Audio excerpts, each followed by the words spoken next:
Welcome to Describe in One Word. I'm Daniela, and I would describe Dreamcatcher in one word with protect.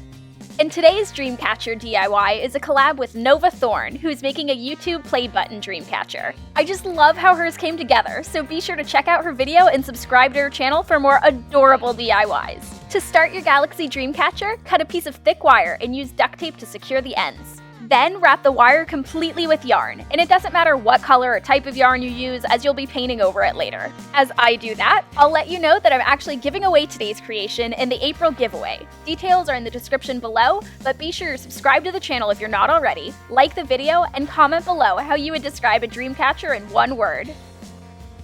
Now with a thinner piece of yarn or cord, tie off one end and then stretch the other a few inches away. Then bring the skein of yarn behind the circle and pull it through the loop you just made.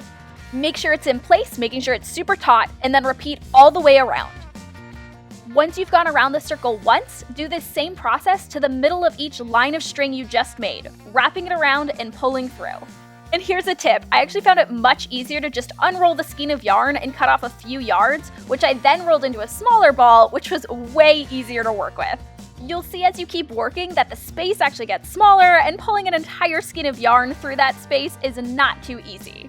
After you finish wrapping to your liking, tie it off, and now it's time to paint. Using one color of fabric paint at a time, paint different sections of your Dreamcatcher. The colors I used were different shades of blue, pink, and purple, and of course I mixed in some glitter. It is a galaxy after all. As you paint, be sure to get both sides of the Dreamcatcher. You don't want one side blank. And I actually ended up doing this whole process in multiple layers over several days, actually like a week, but you don't have to wait that long at all. Just make sure the first layer is dry before adding another one if you'd like. And if you want more of a blended look to your Galaxy Dreamcatcher, go in with your fingers and really smear that paint around. Now, you may have noticed that I completely forgot to add the strings for the feathers, so I added them here after the first layer of paint had dried. Then I went back and, you guessed it, added another layer of fabric paint. And don't forget about the strings. To paint them, just go in with your fingers and rub in different colors, blending them together.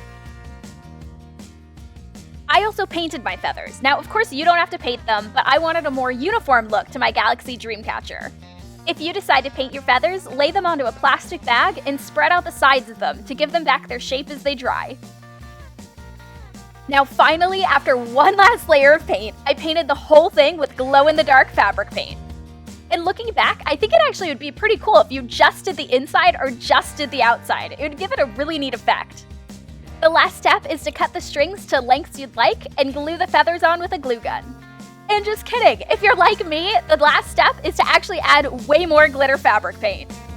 Now, I unfortunately didn't get a chance to film the Dreamcatcher glowing in the dark, but I'll post it to my Instagram, Twitter, and Facebook soon, so be sure to follow me across social media to see it. Links are in the description below, and don't forget to enter the giveaway to win this project. Also, be sure to head over to Nova Thorne's channel to check out her own DIY Dreamcatcher tutorial. And if you're not ready to go just yet, click on the videos to watch my previous DIYs.